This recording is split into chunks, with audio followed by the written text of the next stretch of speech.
Yeah, good evening to one and all. Welcome to ACE Engineering College YouTube live session. In this session, I am going to cover the basics and fundamentals of three-phase induction machines. I myself am Rajashekar, working as Associate Professor in the Department of Electrical and Electronics Engineering in ACE Engineering College. So the basic components in this live session I'm going to cover pertaining to three-phase induction machines.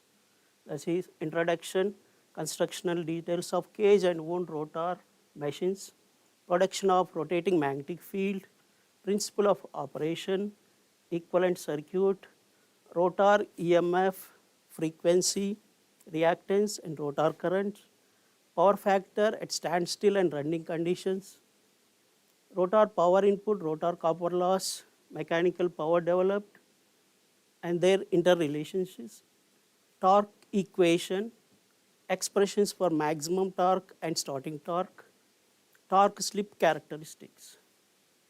So, introduction to three-phase induction machines. Mainly three-phase induction machine comes under electrical machine. Electrical machines are classified into mainly two types.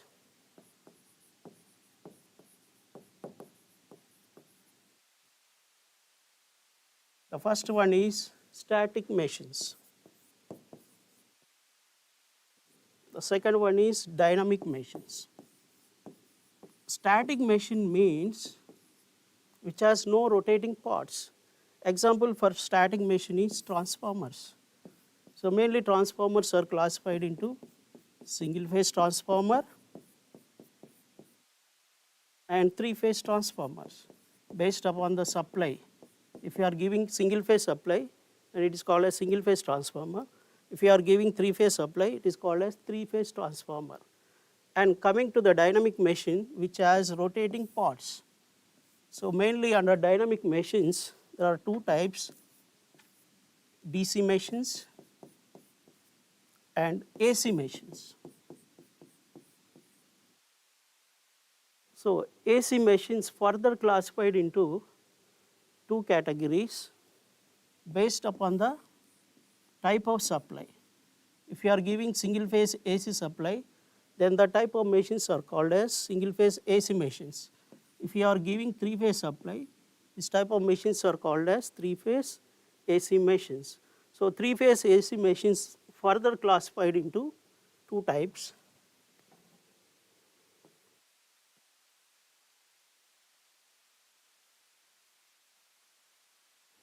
Three phase asynchronous and three phase synchronous. So three phase asynchronous machines are nothing but three phase induction motors. So now I am going to explain about three phase induction motors. So in the university exams, the question may be asked like this. Describe the constructional features of three phase induction motor and list out its advantages. So before going to constructional features, let us go for what are the advantages of induction motors. So before going to advantages of three phase induction motors, already we have studied in earlier subjects, that is DC machines. In DC machines, DC motor, what are the disadvantages of DC motor such that we can go for the better machine rather than DC machine, which is nothing but three phase induction motor. Why it is more advantageous than DC motor? So if you see the DC motor, this is the constructional diagram of DC motor. It has the main parts of DC motor has commutator and brushes and armature windings and also field winding. Right. In this, commutator plays a big major role, and main use of brushes is to collect the supply. While collecting, there may be sparking due to reactances, And at the commutator, what is the function of commutator in DC machine is to convert AC to DC and DC to AC. So due to use of commutator and brushes, there must be continuous maintenance is required. So and size will be more compared to other machines, and continuous maintenance is required, and we are getting sparking at the brushes. And if you go for high power ratings, the size of the rotor has to be increased in case of DC machines. So therefore, if you are going to increase the diameter of the rotor, and size and cost will increases. And rather, and DC machines are not suitable for underwater, underground, and in contaminated areas we cannot use these DC machines. So under rainy conditions also this is not suitable, and dust areas also it cannot be suitable. So for that, these are the disadvantages. So better go for the best machine is 3-phase induction motors. So 3-phase induction motor has several advantages, and its construction is rugged and rigid, robust.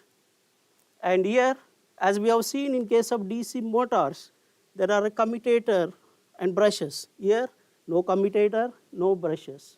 So no maintenance problems, no replacement of commutator and brushes, no contacts, high power weight ratio compared to DC motor, low cost per power, easy to manufacture, almost maintenance free except bearing and other mechanical parts. So if you see the disadvantages of 3-phase induction motor, there will be less number of disadvantages. The speed of the machine will be fixed speed. So this 3-phase induction motor characteristics are similar to that of DC shunt motor. It has constant speed characteristic. Speed is determined by supply frequency, and to vary its speed need a variable frequency supply. Now, construction details of 3-phase induction motors. Mainly induction motors has two parts. One is stator, another one is rotor. So stator consisting of steel frame,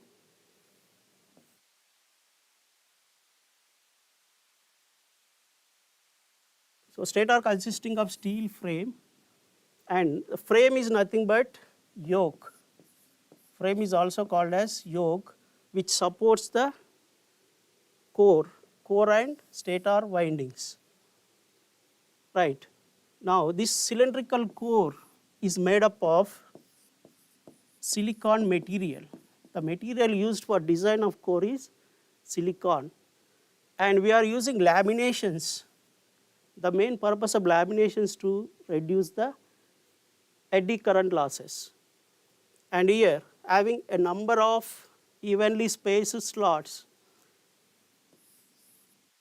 and providing the space for the stator winding.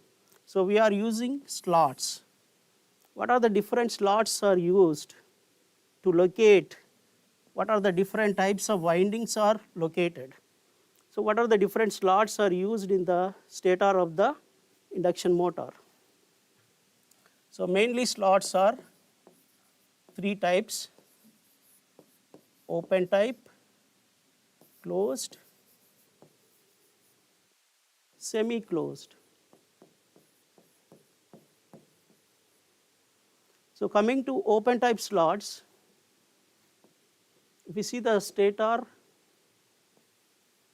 core slot, let us consider this is rotor. So if you observe stator core, the windings are wounded in this slot. If you observe the air gap between stator slot and rotor, the air gap is much more here. The length of the air gap is more, the reluctance offered will be more.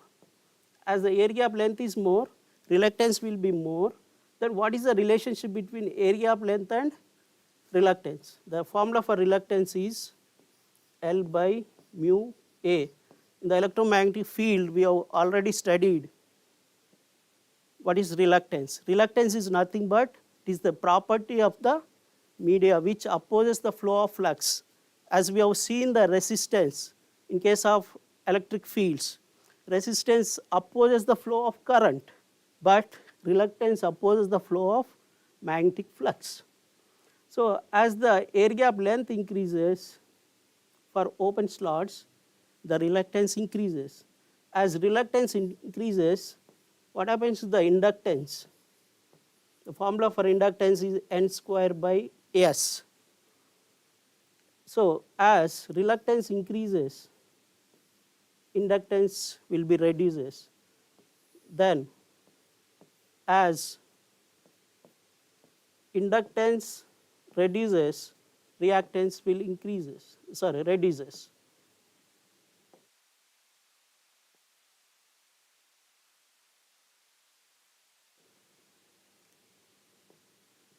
So as inductance decreases, the reactance will decreases as it is directly related.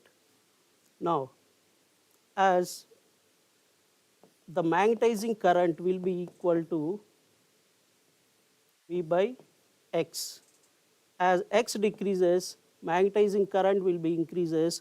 As magnetizing current increases, the power factor will decreases. So while using open slot, the power factor will be very, very poor. So poor power factor. Even though power factor is poor, but as due to lesser reactance, the starting torque and the maximum torque. Starting torque is inversely proportional to reactance. So if it is X is less, the starting torque will be more, and if X is less, and maximum torque will be more. But the power factor is poor, starting and maximum torque will be more. So coming to next category of the slots,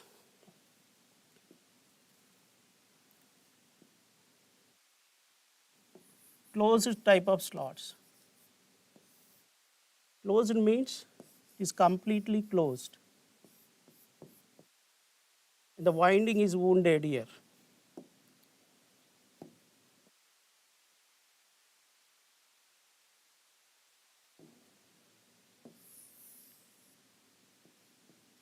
If you observe the gap between stator core and rotor,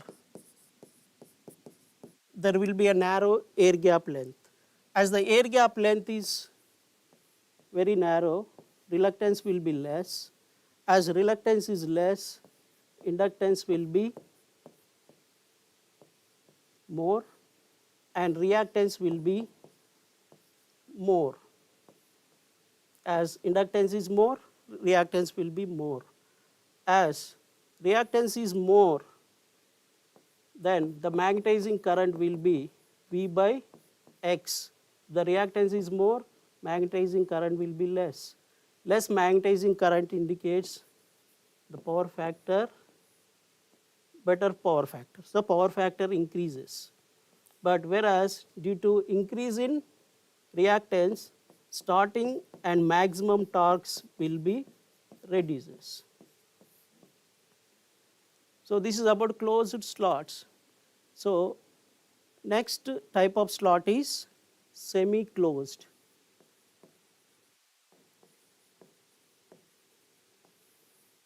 Semi-closed means the slots will be, it is neither closed nor open. So in between open and closed. So for this type of slots, we can follow both the characteristics of closed and open slots. By using open slots, we have power factor poor, and by using closed slot, the power factor is better power factor. So better to use semi-closed slots. So if you see the constructional view of three-phase induction motor, mainly consisting of rotor and stator, we can see the construction of three-phase induction motor. So this is called as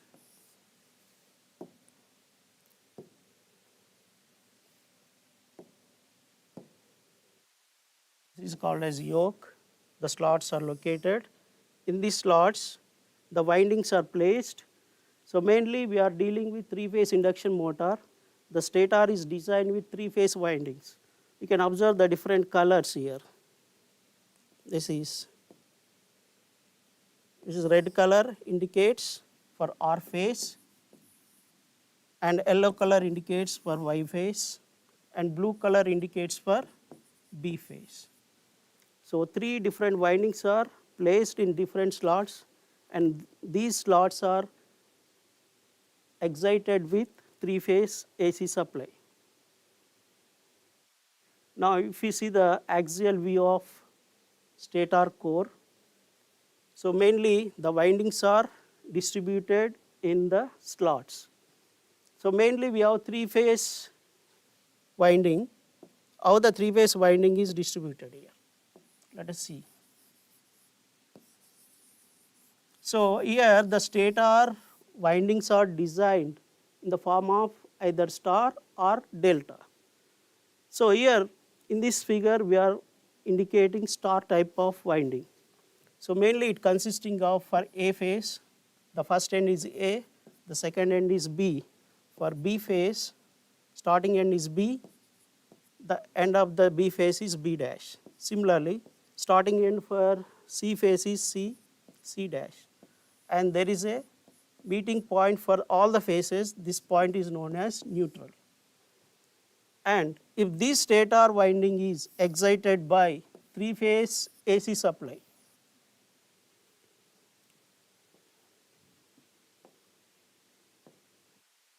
right. Now when we are giving three-phase AC supply by means of a variac, the current starts flowing in the A phase, and current starts flowing in the B phase and C phase.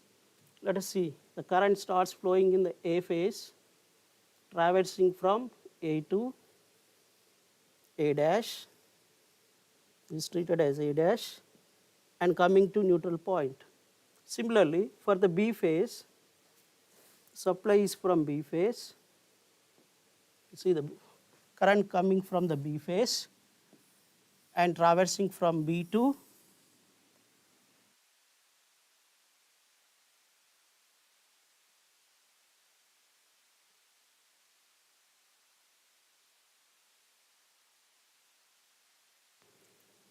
supply is coming from B phase and coming to B, B dash, and finally reaching to the junction point N. Similarly, for C phase supply, the current flowing from C to C dash and finally reaches to neutral point. So all the endpoints of the three phases are meeting to neutral point. So this is the construction of star connection of three-phase stator. So coming to the rotor, it has mainly two parts. One is squirrel cage rotor, another one is wound rotor. Wound rotor is also known as slip ring induction motor. Now see the squirrel cage induction motor, it has laid into slots and shorted both the ends by shorting the rings. So here the rotor slots, these are the slots, and these are designed with copper bars or aluminum bars. But here we are not using any winding, but simply they are using copper bars and end points are shorted here. As there is no windings, the rotor construction is very smooth here. And coming to the wound rotor, it has slip rings here, and the rotor construction is similar to that of squirrel cage, but the main difference between squirrel cage and wound rotor is we have three slip rings to provide the connection. So coming to the squirrel cage rotor, See, the rotor slots are, we are using rotor bars, the endpoints are shorted, and the design of the winding will be like this. Means this is the squirrel, the cage of the squirrel is similar to squirrel cage induction motor rotor. So the design of squirrel is similar to that of squirrel cage rotor. So if you see the picture of rotor and stator here, this is the rotor, this is the stator.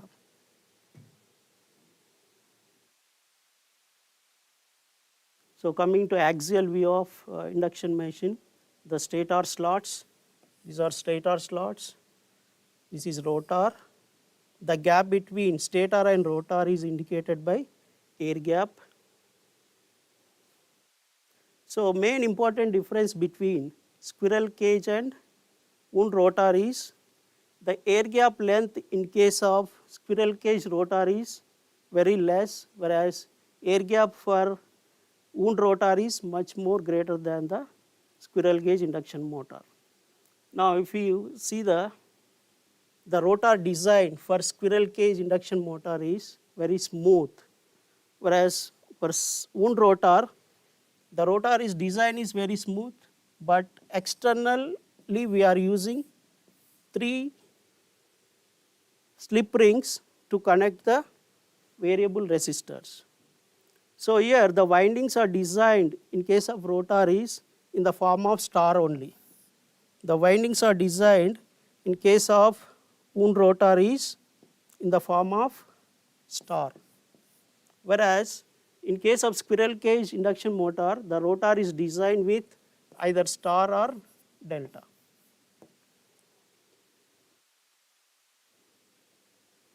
So if you see the different parts, if you are combining this, a complete 3-phase induction motor will be formed. So this is the core, these are the rotor shaft, and these are the ventilating ducts. By combining this, we will get the complete picture of 3-phase induction motor. So here the question may be asked like this: show that a rotating magnetic field can be produced by the use of 3-phase currents of equal magnitude. And the same question may be asked like this also: discuss the principle of operation of 3-phase induction motor.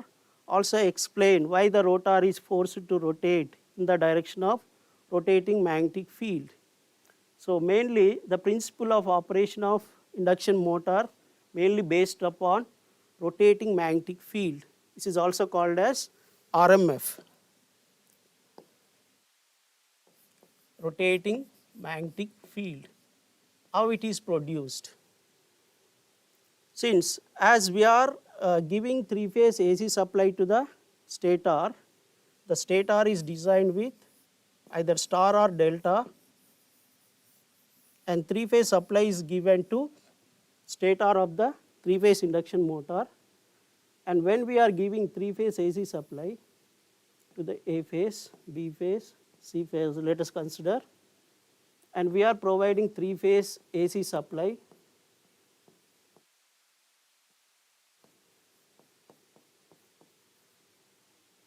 so here whenever the 3-phase AC supply is given, the current starts flowing in the A phase, similarly for C phase and B phase. So whenever the current starts flowing in each phase, what happens? According to theory of electromagnetic induction and the principles of electromagnetic fields, whenever the current is flowing through a coil, the magnetic flux will be produced in the form of a concentric circles. So in each phase, whenever the current starts flowing, the magnetic flux will be produced. So what is the nature of the magnetic flux produced? As the voltage and current are in the form of sinusoidal in nature, the flux produced will be also in the sinusoidal in nature. So sinusoidal means, let us draw the 3-phase AC supply.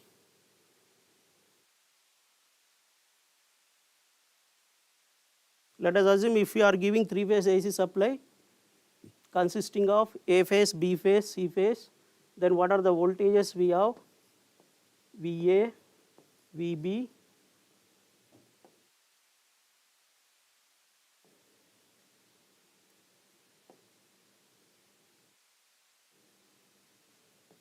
so A phase voltage is indicated by Vm sin omega t,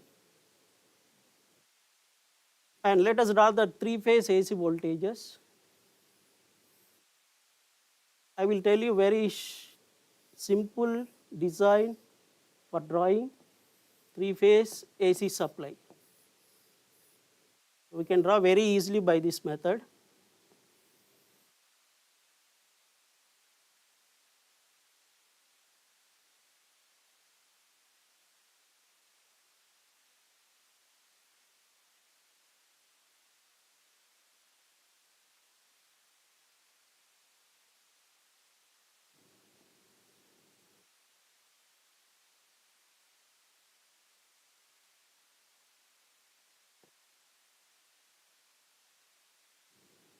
Now, this is A phase voltage indicated by VA, then this is B phase voltage VB, and this is C phase voltage VC.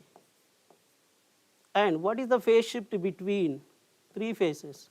0 degrees, 30, 60, exactly at the peak 90 degrees, and 120 degrees, 150, and the first phase is 0 at 180 degrees. The reference axis is taken as omega t. So now the B phase is starting, what is the angle here? 120 degrees. Whereas A phase is starting from 0, B phase is starting from 120. And what about C phase?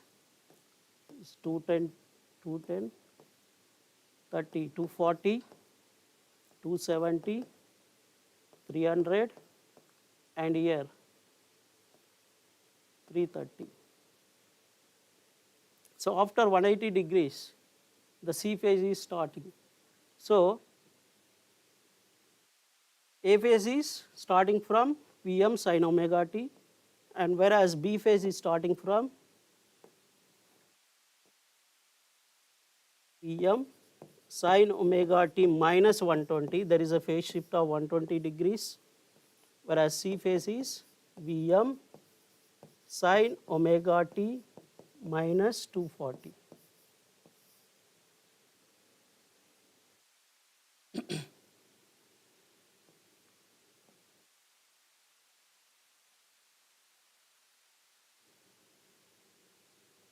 Right. Now, as all the three phases are physically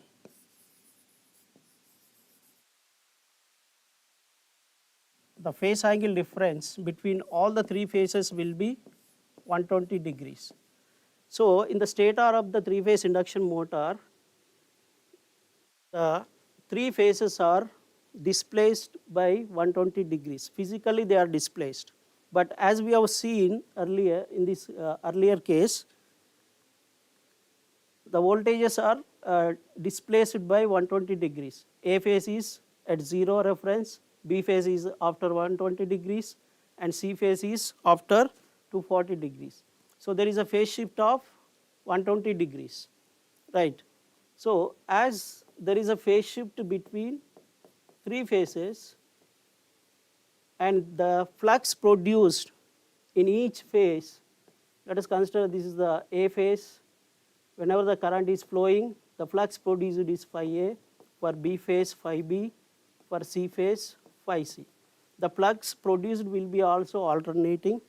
For A phase, phi A is the flux, but it is physically displaced with a angle of 120 degrees with reference to B phase. So let us consider if A phase is reference, then the angle is taken as 0 degrees here. For A phase, the angle is taken as 0 degrees. For B phase, phi B 120 degrees. For C phase, 240 degrees. And individually, the phi A is placed under A phase, then in case of A phase, the alternating flux is produced, so therefore, the peak value of the flux is changing with respect to time.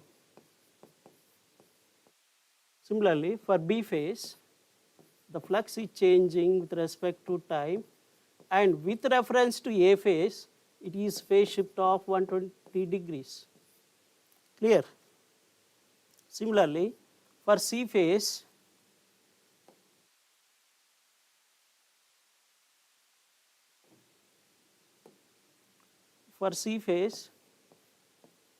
the flux is displaced with a phase difference of 240 with reference to A phase, and it is located after 240 degrees. So while solving this, phi m sin omega t 0 degrees, phi m sin omega t minus 120 with a phase shift of 120.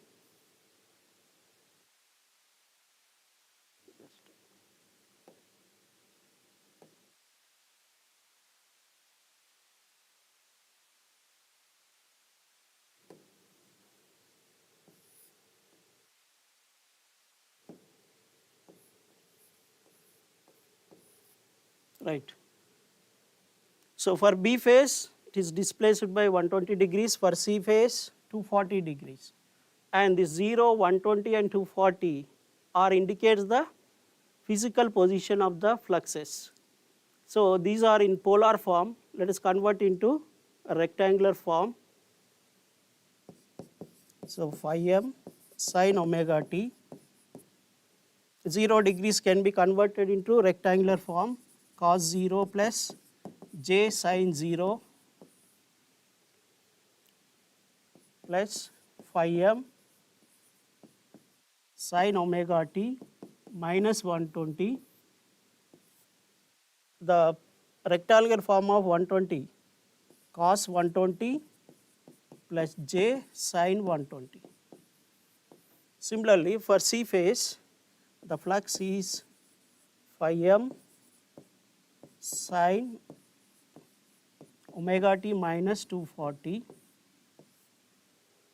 and this 240 is in polar form, converting into rectangular form, cos 240 plus j sin 240. So while simplifying this, cos 0 is 1, sin 0 is 0, cos 120 is minus 1 by 2, sin 120 is root 3 by 2, cos 240 is minus 1 by 2, sin 240 is minus 3 by 2, minus root 3 by 2. So while simplifying, we are going to get the resultant flux will be 3 by 2 times of phi m, which has cos component and sin component. So as omega t is continuously changing, at different instantaneous instants, the resultant flux will be changing actually. So if you observe omega t equal to 0 for certain degrees, 0, 30, 60, 90, if you consider any case, but the resultant flux will be constant. This will be 3 by 2 times of peak value. So the main advantages of three-phase induction motor is the RMF. RMF is produced with a fixed magnitude, that is 3 by 2 times or 1.5 times of peak flux. In many competitive exams, this question may be asked. What is the magnitude of RMF? RMF is 1.5 times of peak value. And whenever the RMF is produced, and it is revolving in the stator core. So when the RMF is produced in the stator windings and it is revolving with a synchronous speed. Why we are calling it as synchronous speed? And what is the magnitude of the flux with which it is revolving? So synchronous speed means it is rotating with equivalent to supply frequency. So if you see the principle of operation, the resultant flux produced will be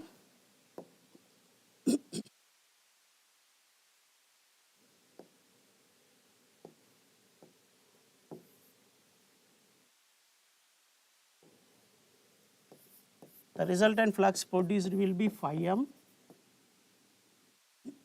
3.5 times of phi m, or this is equivalent to 1.5 times of phi m, and which will be revolving with a synchronous speed. Phi r is revolving with synchronous speed. Why it is revolving with synchronous speed means we are giving three-phase AC supply to the stator winding. The electrical speed is given by WE, which is equivalent to P by 2 times of magnetic speed or mechanical speed, right? So here P indicates the number of poles. Whenever the flux is transferring from stator core to the rotor, whenever there is a change in medium, so poles will be formed. The poles formed will be P by 2 times of omega m, and we know that the speed of electrical is given by 2 pi f, where f is the frequency, P by 2 times of speed of the motor is in terms of this omega m is in terms of radians per second. If we are going to convert into revolutions per second or revolutions per minute, then this will be 2 pi n by 60. So if you simplify this, 2 pi will cancel out. Then the speed of the motor, the speed of the resultant flux will be n is equal to 120 f by p. So with this speed, the resultant flux is revolving in the stator winding.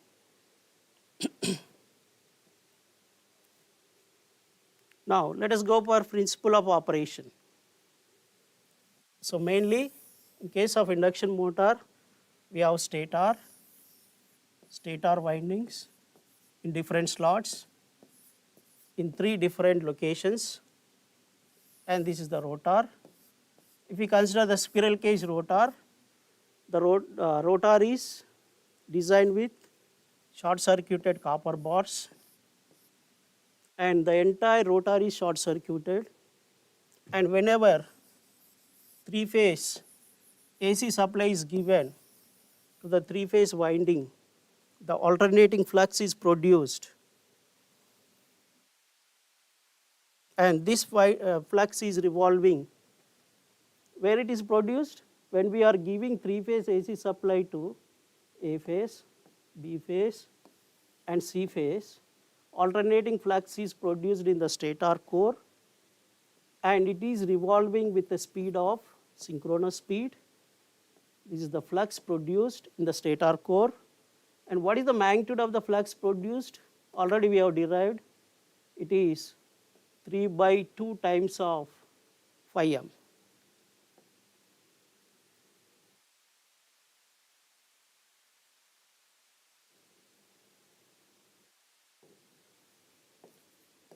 So the magnitude of the flux is 3 by 2 times of phi m, which is a fixed one, but it is revolving with a speed of synchronous speed, ns.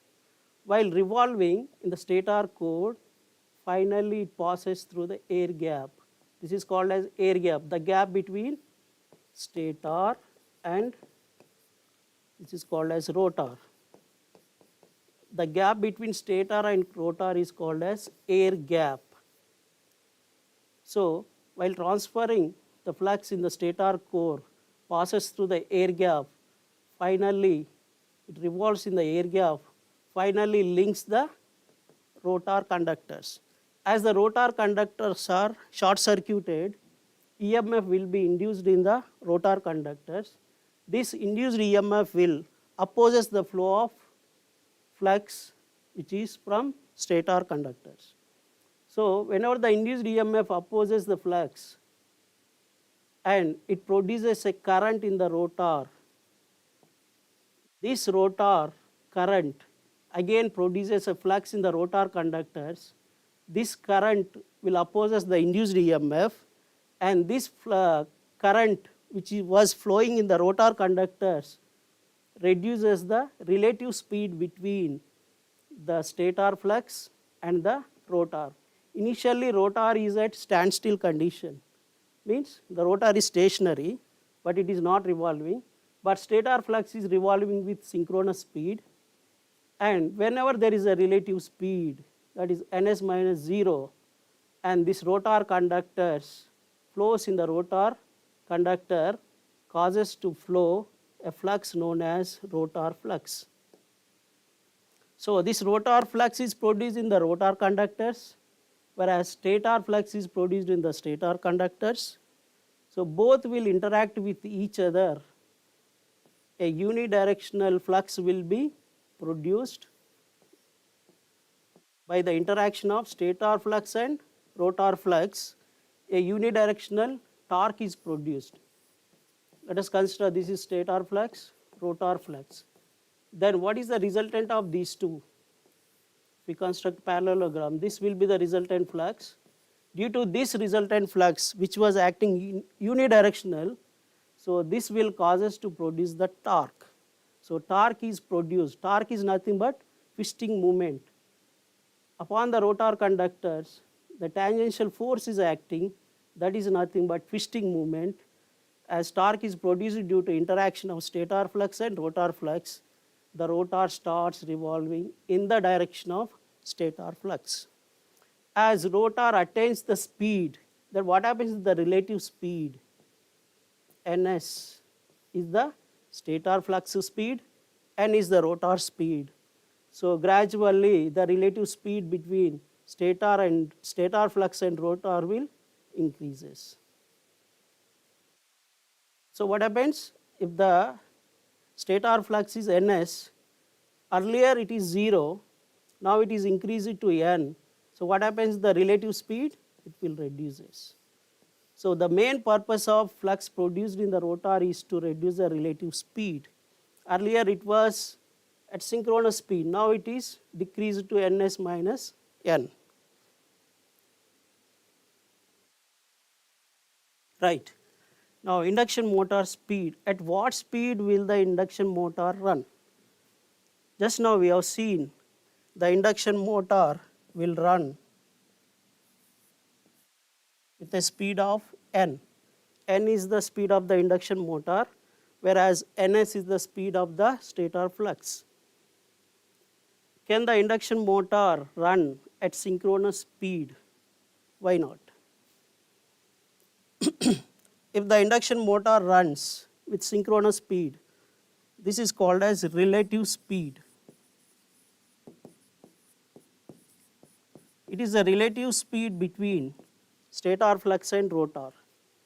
If this relative speed becomes 0 when n is equal to ns, the question is, can the induction motor run the synchronous speed? If the rotor speed is equivalent to synchronous speed, then the relative speed will be 0. If the relative speed is 0, then the EMF induced in the rotor per phase will be I2 per phase into Z per phase. If the relative speed is 0, then the current and induced EMF will be 0. If the current is 0 and no amount of torque is produced and there is no interaction of stator flux and rotor flux, If the current is 0, rotor flux is 0, so therefore the net torque is 0. So we should never operate the synchronous motor, induction motor at synchronous speed. Then what is slip? The slip is defined as, it is the relative speed.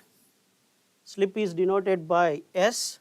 It is the relative speed between synchronous speed to the actual rotor speed with respect to synchronous speed. Ns minus n by ns, where ns stands for synchronous speed. The synchronous speed is for stator flux. This is for stator flux. Whereas speed of the rotor n is the rotor speed. The slip is defined as ns minus n by ns. Similarly, we can also find percentage of slip. Percentage of slip is equal to ns minus n by ns into 100.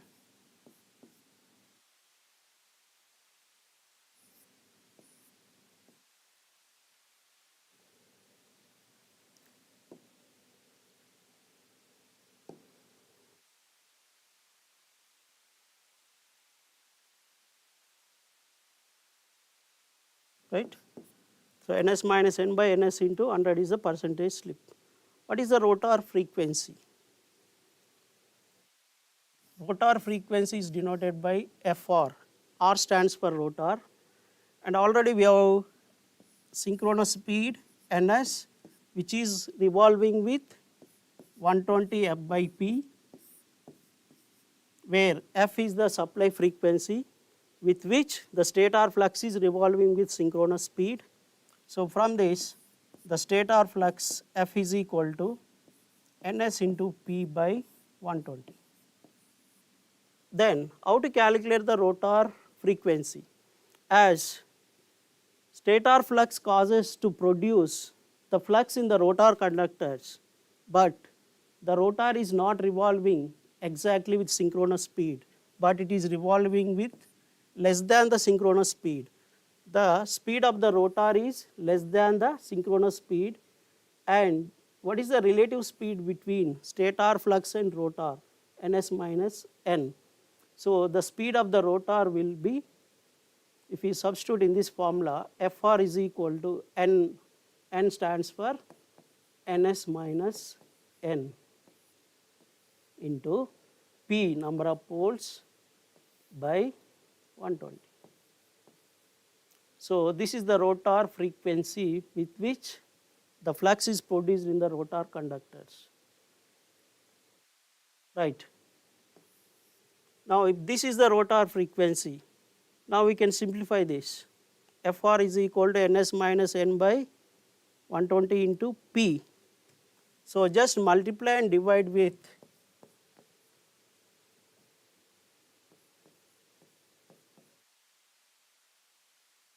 ns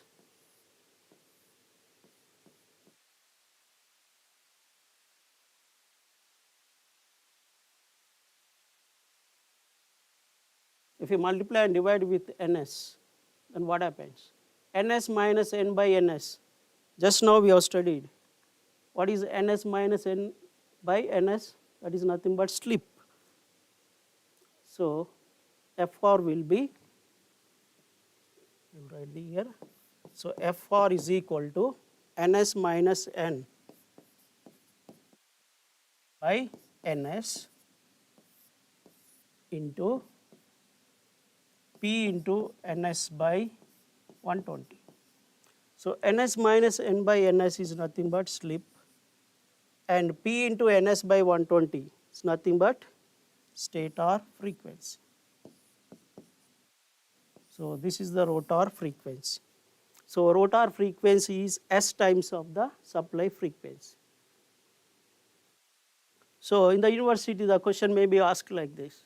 A 4-pole 3-phase induction motor is supplied from 3-phase 50 Hz supply. Calculate the speed at which the magnetic field of stator is rotating, speed of the rotor when the slip is 0.04, the frequency of the rotor currents when the slip is 0.03, frequency of the rotor currents at standstill. So what is the given data? The number of poles is given for three-phase induction motor supplied from three-phase. The frequency is given as 50 Hz. So let us write the given data. Number of poles is given as 4. Frequency is given as 50 Hz.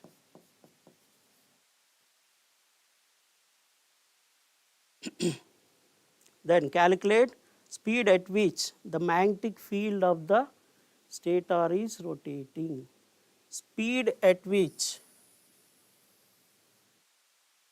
magnetic field of the stator is revolving.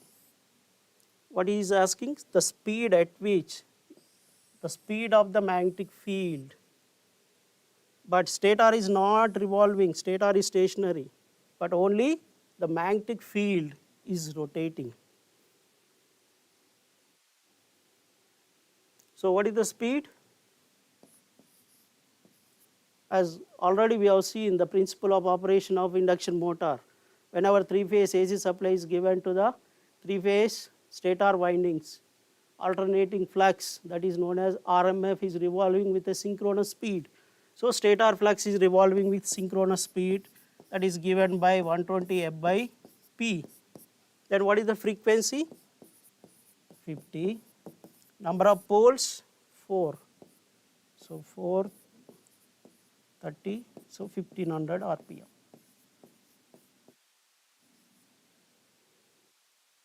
Right? The speed at which the magnetic field of the stator is revolving is 1500 RPM. This is for first bit. Then coming to the second bit, the speed of the rotor when the slip is 0.04.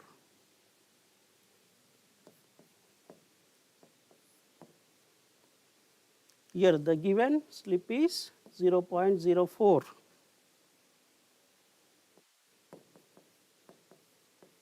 What he is asking? Speed of the rotor when the slip is 0.04.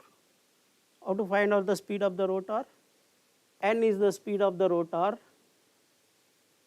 and we know the relationship between rotor speed and synchronous speed, ns minus n by ns. This is nothing but slip. Rearrange the terms, you can get the speed of the rotor is given by, if we cross multiply, we will get ns into 1 minus s. The slip is given as 0.04. And what is ns? Ns already calculated, 1500 RPM. Just substitute here, 1500 RPM.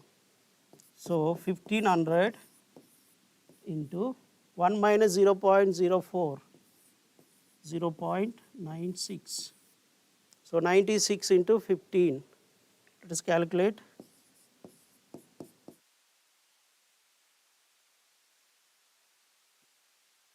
1440 RPM.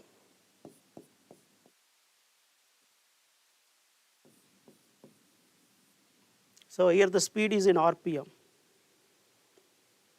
Next, the third bit, frequency of the rotor current when the slip is 0.03.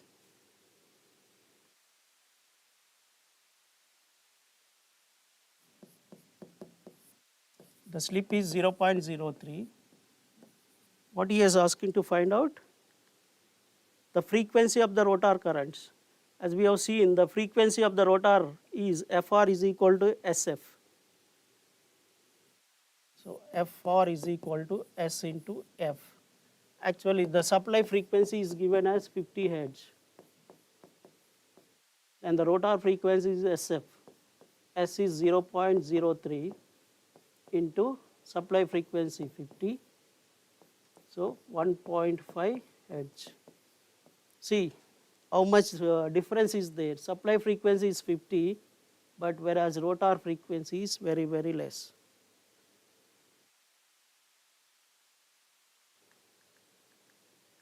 Next, Frequency of the rotor currents at standstill. Frequency of rotor current, again the formula of rotor frequency same, but at standstill Fr is equal to Sf. At standstill means when the rotor is stationary. You know the formula for slip, S is equal to Ns minus N by Ns. So at standstill mean rotor is 0. When rotor speed is 0, then Ns minus 0 by Ns. So Ns by Ns. So S is 1. When S is equal to 1, then what is the rotor frequency? S is 1 into 50 Hz. This is equivalent to supply frequency.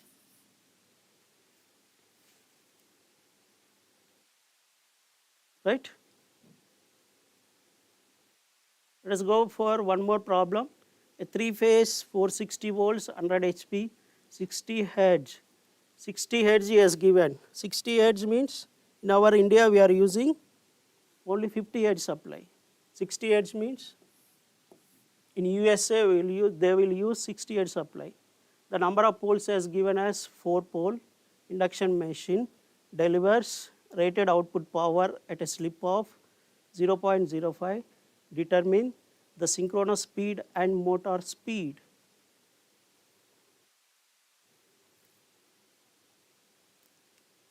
So the frequency is given as 60 Hz.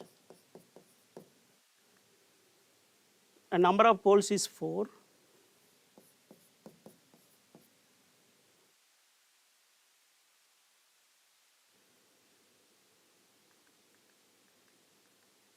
Number of poles is 4 and slip is given as 0.05.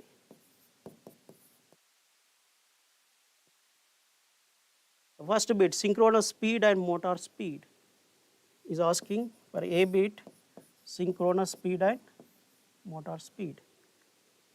Synchronous speed and motor speed. Then what is the formula for synchronous speed?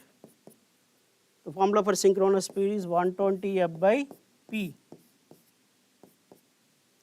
The frequency is given as 60 Hz here. 60 by number of poles is 4.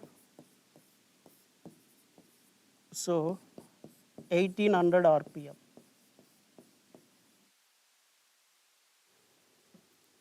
So going to B bit, speed of the rotating air gap field.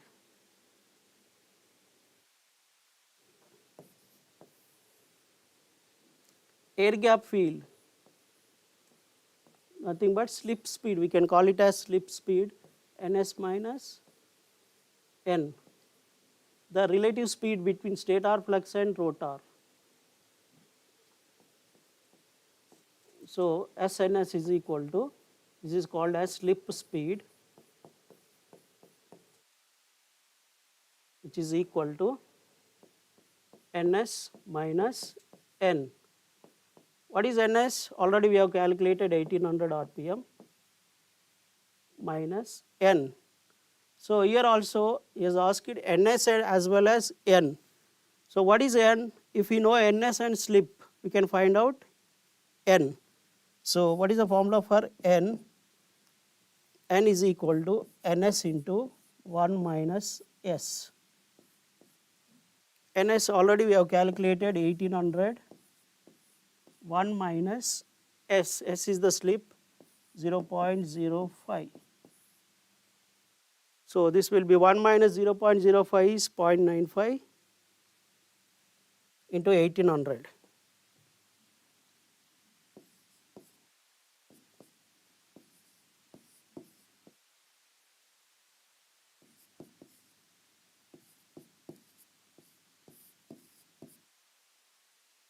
(1710 RPM).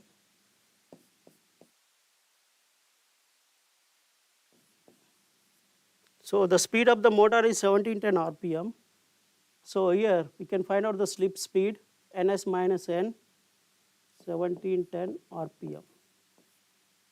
So 1800 minus 1710 comes under 90 RPM. Next, frequency of the rotor circuit. So we know that rotor frequency is FR.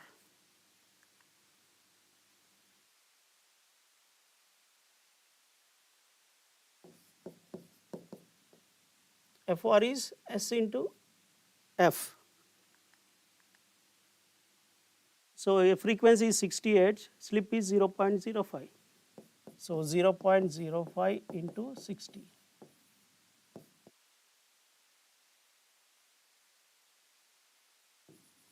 So 3 Hz.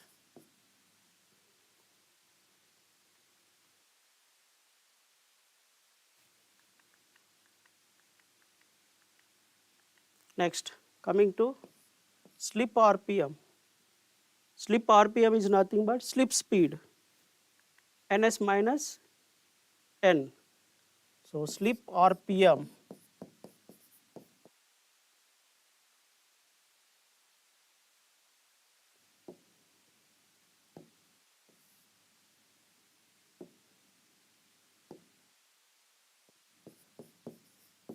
ns minus n.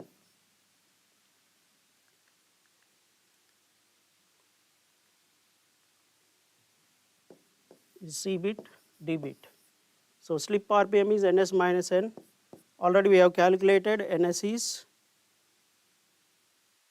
1800 RPM, n is 1710, so which comes 90 RPM.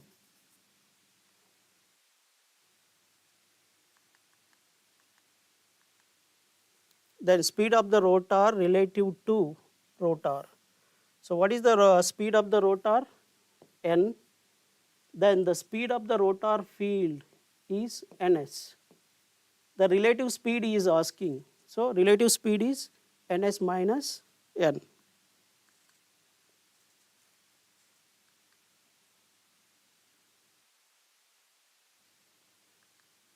So E, under E, the first bit is ns minus n. Already we have calculated ns minus n is 90 RPM. Under E bit, second bit is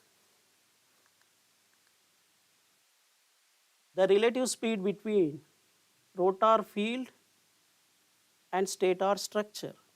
Rotor field is revolving with ns, stator structure is revolving with 0 speed.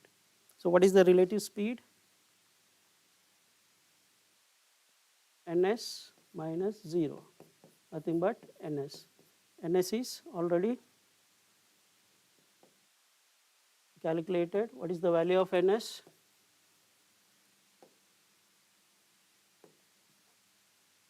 (1800 RPM). Next, stator rotating field. Already we know that stator rotating field is always revolving with synchronous speed, that is RMF, revolving magnetic field, that is ns, which is nothing but 1800 RPM.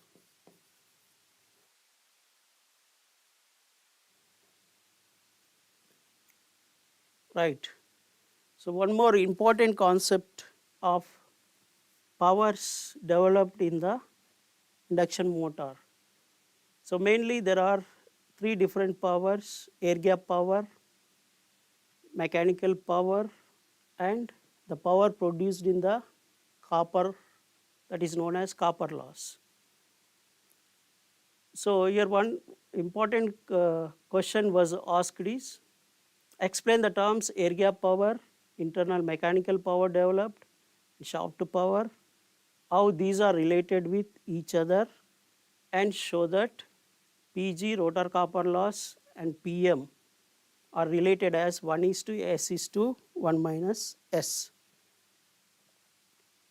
So for this we need to draw the equivalent circuit consisting of stator parameters and rotor parameters.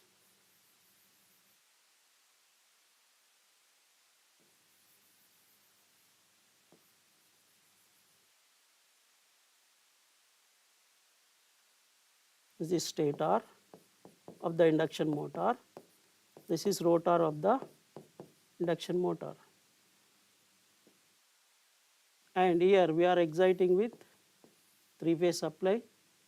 And equivalent means we can converting in three-phase to single phase. The stator resistance, the stator winding is indicated by stator resistance R1, stator reactance JX1, EMF induced in the stator is taken as E1. The induced EMF in the rotor, since there is a difference between the stator flux and rotor is slip. So in terms of slip speed, rotor induced EMF is treated as E2. In the rotor winding, the resistance is R2, J, X2. X2 is nothing but omega L2, where omega is 2 pi F to L2. So here F2 stands for rotor rotor frequency. But what is the formula for rotor frequency? S times of supply frequency. So due to this frequency, it is converting into S times of X2. So there may be a magnetizing component or wattful component. So those can be neglected here. So this is the main equivalent circuit of the three-phase induction motor, consisting of stator winding as well as rotor winding. Next.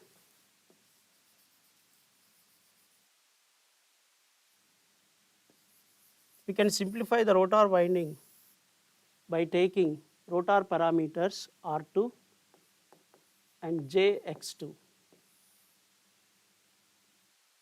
Let us suppose the induced EMF is, here it is SE2, and current flowing in the rotor circuit is I2.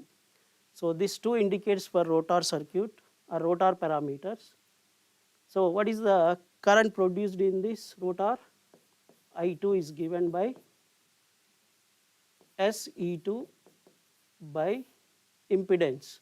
What is the impedance? R2 plus JSX2,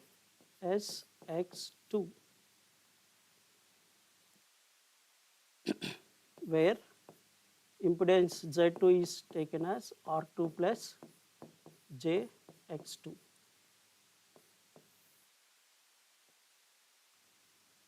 Right. Then the torque produced in case of induction motor is due to interaction of stator flux and rotor flux. You can also consider the torque by stator flux, rotor flux, and phase of the angle between stator and rotor.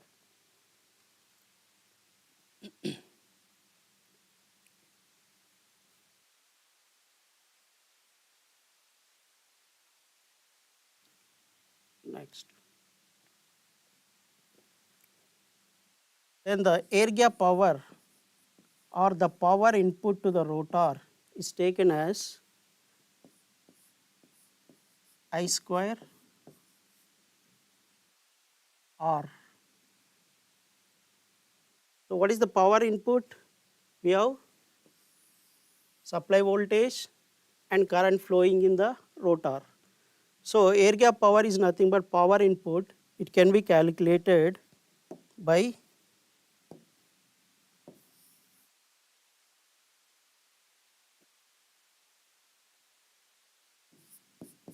E2 into I2 cos of the angle between these two, power factor. So S into E2, then already we know that I2 is S times of E2 by R2 plus JSX2 into cos phi.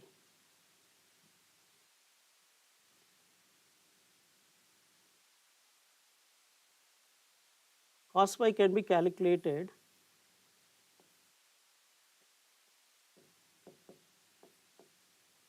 R2 by Z2. Why? Because R2 is taken as real axis, impedance is on imaginary axis, the resultant will be Z2 and phase angle will be phi 2. So from this cos phi is phi 2 equal to R2 by Z2. So where Z2 is R2 plus JX2. So therefore R2 by R2 plus JSX2. So while simplifying this, we can calculate the air gap power PAG is equal to, let us take I2. I2 is nothing but SE2 by R2 plus SX2, and by rearranging the terms also we can find out SE2 by R2 plus JSX2 into I2 into R2. We are resubstituting SE2 by R2 plus JX2 as I2 only, I2. SE2, we are bringing this term to here. So again SE2 by R2 plus JX2 is nothing but again I2. So the air gap power here we are going to get is I2 square into R2.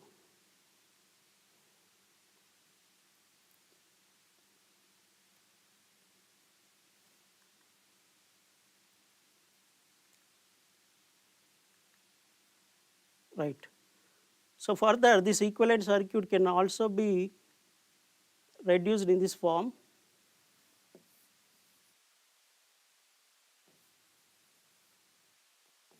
R2 JX2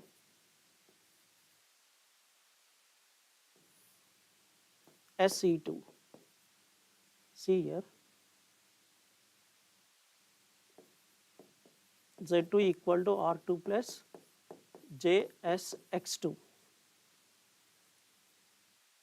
If you are rearranging the terms, then we can also find the current I2 equal to SE2 by R2 plus JSX2. So by dividing with slip, you can find E2 by R2 by S plus JX2. So this entire equivalent circuit can be reduced in this form. The rotor impedance is taken as, the rotor EMF is E2, and here the resistance term will be R2 by S and reactance term will be comes under JX2.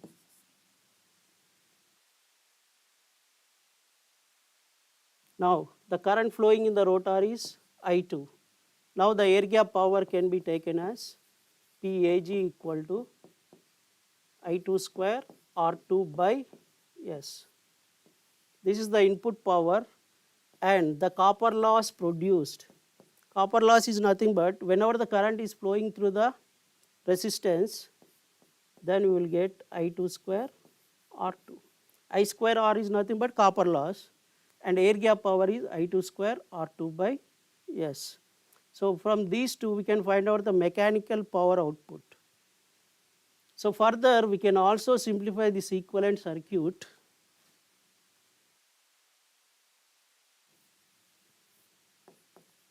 R2 by S, the induced EMF E2, right, JX2. So R2 by S can be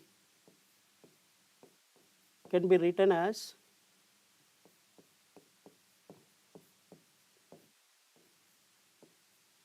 here just we are doing adding and subtracting with R2. So this will becomes R2 plus R2 into 1 by S minus 1. This is equivalent to R2 plus R2 into 1 minus S by S.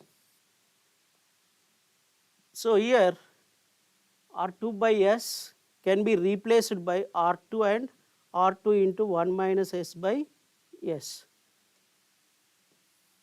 So now this can be replaced by E2 .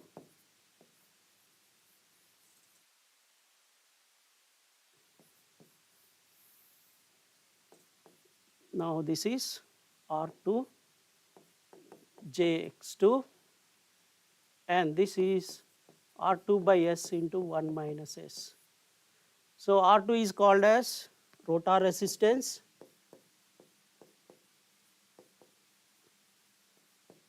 Then what about R2 into 1 minus S by S? This is the electrical equivalent component which is treated as mechanical load. Mechanical load. Electrical equivalent load corresponding to mechanical load. So electrical parameter which is equivalent to the mechanical load is R2 by S. Let's take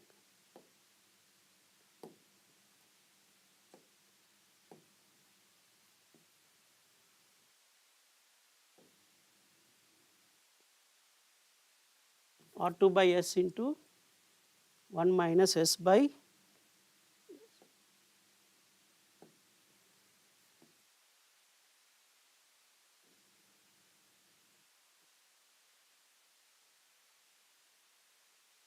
right. So R2 by S into 1 minus S. Now we have mechanical power. How to find out the mechanical power? We know that this is, let us consider this is the rotor. The rotor input power is taken as PAG, air gap power, and this rotor is converting into mechanical power PM, and there is some losses. In the rotor there will be rotor conductors. So due to this the losses occurred is copper loss. So in order to find out the mechanical power at the shaft, then what is the mechanical power? Input minus copper loss, PC. So air gap power already we have calculated. I2 square R2 by S and copper loss is I2 square R. So air gap power is equal to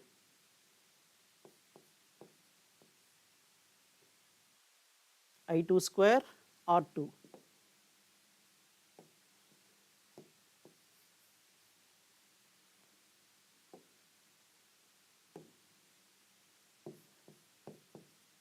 I2 square R2 by S minus I2 square R2. So I2 square into R2 we can take it out common, 1 by S minus 1, which is equal to I2 square R2 1 minus S by S. So this is the mechanical power produced. So we know that I2 square R2 by S, I2 square R2 by S into 1 minus S. But I2 square R2 by S is nothing but air gap power 1 minus S times. So mechanical power can be treated as 1 minus S into PAG is the mechanical power.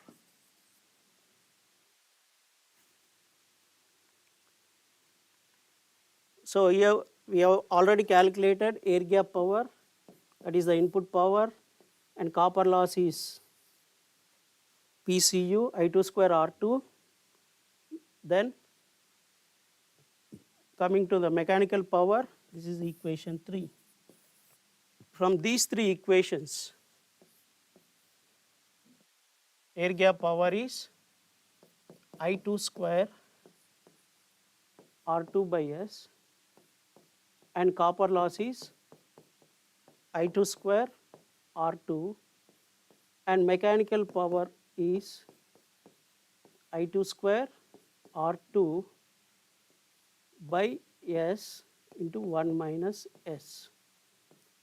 So we can replace this with PAG, input power, 1 minus S. And also we can replace here with air gap power, multiply and divide with S here, I2 square R2 by S. So this is nothing but copper loss. So this is S times of copper loss. If you see the interrelationship between air gap power, copper loss, and mechanical power output. So PAG is to PCU is to PM, which is equal to air gap power is taken as PAG, and copper loss S times of copper loss is S times of AG. Just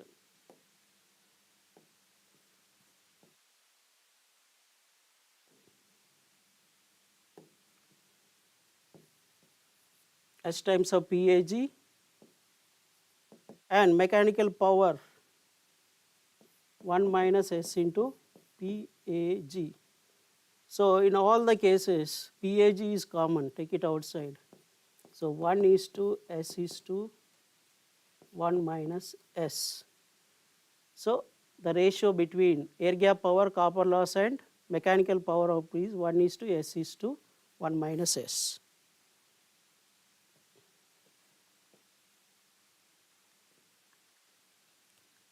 And also we can derive the torque expression by using the same equivalent circuit. Let us consider the rotor circuit.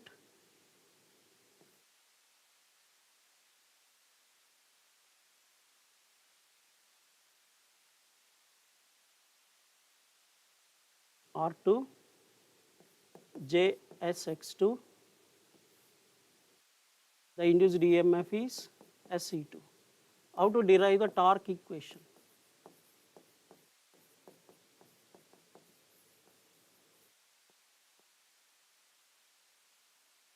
So the torque is produced due to interaction of, already we have seen in the principle of three-phase induction motor, the torque is produced due to interaction of stator flux and rotor flux, and also power factor cos phi 2. Our stator flux is also treated as, it is mainly depends upon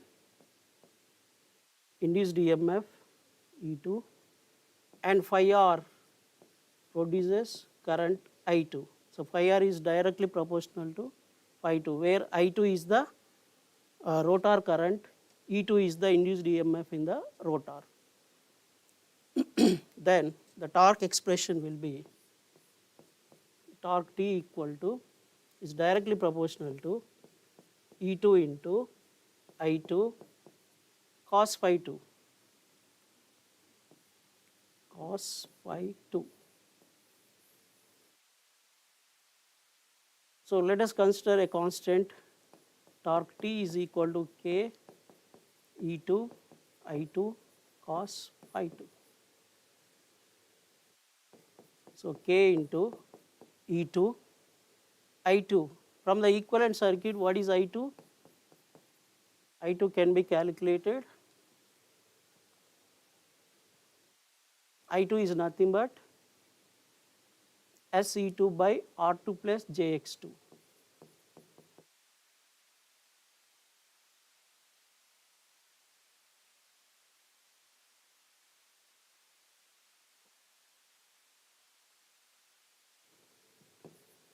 SE2 by R2 plus J Sx2 into cos phi 2, the power factor R2 by impedance R2 plus J Sx2.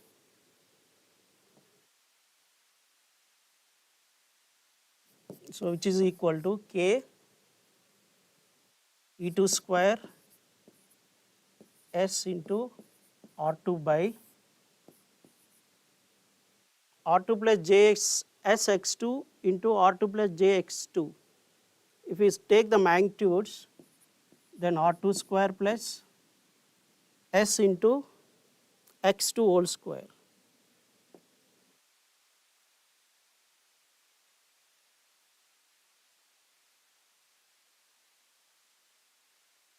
Sx2 whole square. This is the expression of the torque. So from this torque expression, we are going to derive the maximum torque. What is the condition for maximum torque? So the torque expression can be also simplified like this: K into S E2 square R2 by R2 square plus Sx2 whole square. Right. So what is the torque? Then derive the expression for maximum torque.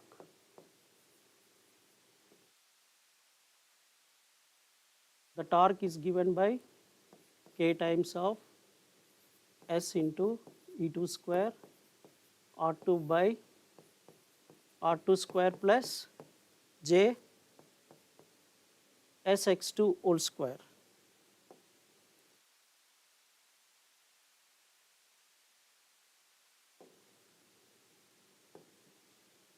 Sx2 whole square. So what is the condition for maximum torque? Maximum torque can be found out by differentiating the torque expression with respect to slip. The torque is depends upon the slip here. So dt by ds is equal to d by ds of K into S E2 square R2 by R2 square plus Sx2 whole square. If you are differentiating with respect to slip and finally equated to 0, then we are going to get the condition for maximum torque. So differentiate with respect to S. So S terms are consisting for numerator and denominator. Just apply U by V, differentiation of U by V.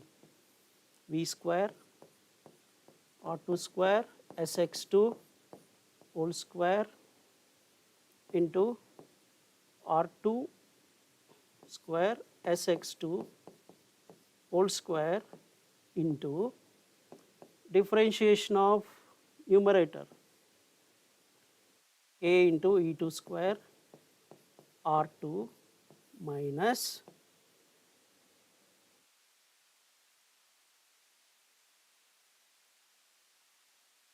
K into SE2 square R2 differentiation of denominator.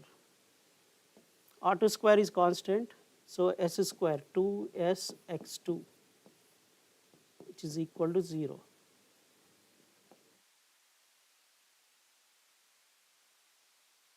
This is K here. K. So if you simplify this expression, we will get the condition for maximum torque. Just see R2 square into K times of E2 square into R2 plus S square x2 square E2 square into R2 minus K into S E2 square R2 S into S square into S, x2 equal to 0. The denominator term is cross multiply with 0, finally it belongs to 0. Then if you simplify this,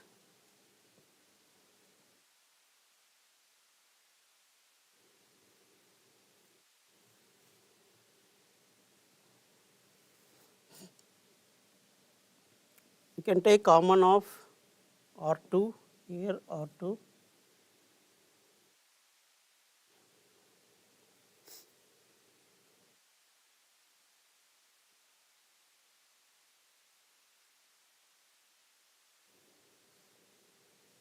let us simplify this, k into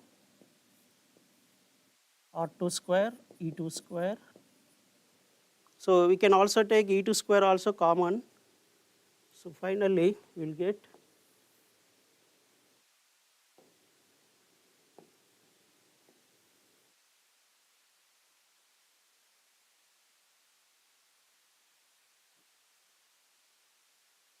E2 square into R2.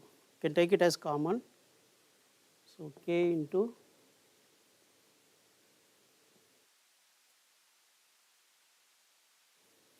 R2 square plus S square x2 square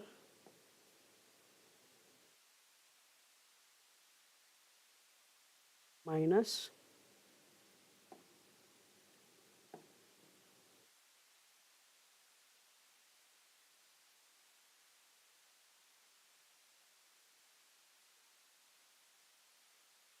k S square x2 equal to 0. S square S2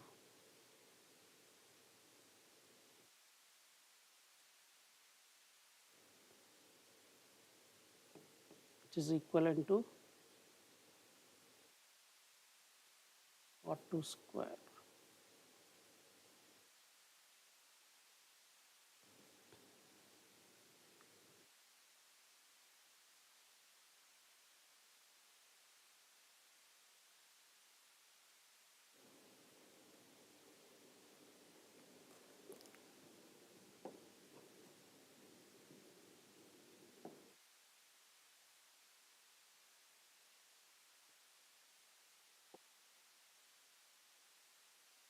So by simplifying this, we are going to get the torque expression as the condition for maximum torque will be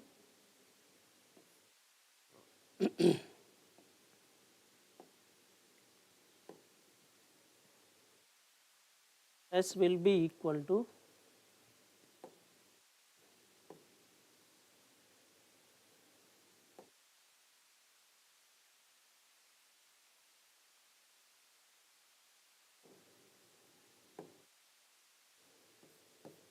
R2 by X2. This is the condition for maximum torque of the induction motor. So if you resubstitute this condition in the torque expression, we are going to get the maximum torque.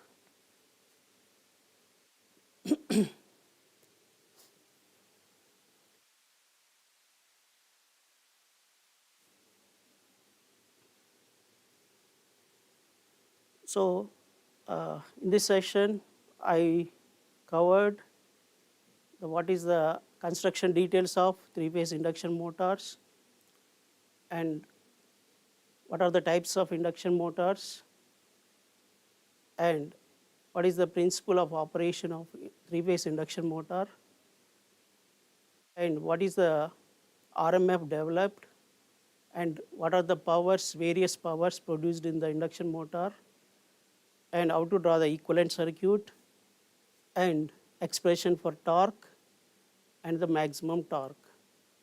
So with this, it may be useful to the students may gain some basic knowledge about three-phase induction motors. Thank you.